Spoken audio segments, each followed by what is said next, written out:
The idea also germinated from you being at a space tech event and you found someone with a satellite. If you could just talk a little bit about where this idea of building a small rocket or for nano satellites came from.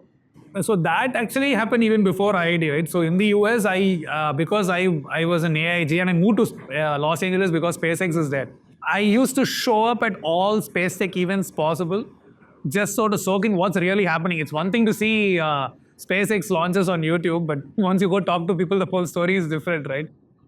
So I was doing that, and then I remember one event, like a meetup, where now he's a potential customer, so I won't call his name out, but he came with a stroller, like what we take on, the air travel.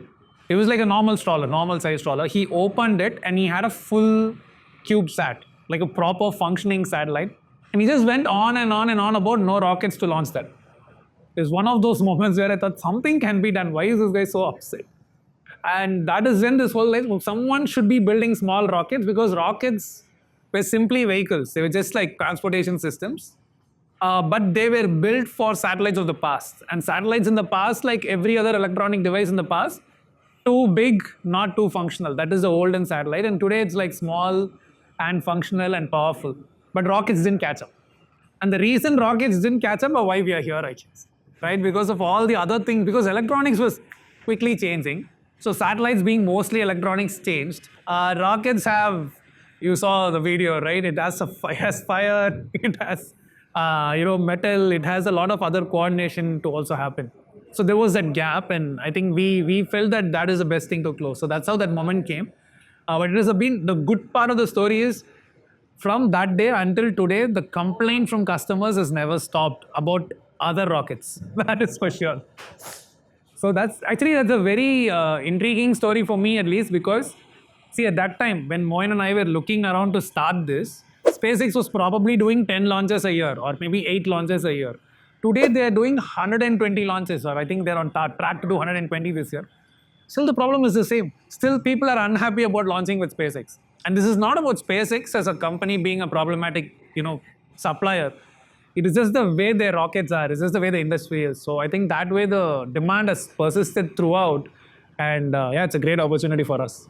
So it is, right? Because you're solving a real problem. But I think for most of us Marwari, Gujaratis, Sindhis that are in the audience, like dhanda kya hai? So Moin, if you could explain what is the actual business, right? So yeah, in terms of the business model, it's just a transportation business. Point A being ground and point B being space. Now, how we charge this is $1 per kg. Now, who are these satellites who fly along with us? Is communication satellites and Earth observation satellites. So any insurance company, any construction company that you want the images to be taken on the ground. So these are the ones that actually put satellites. They hire a satellite manufacturer to manufacture them. It goes there, and then the data is being sent to the ground station. Then it goes back to these companies.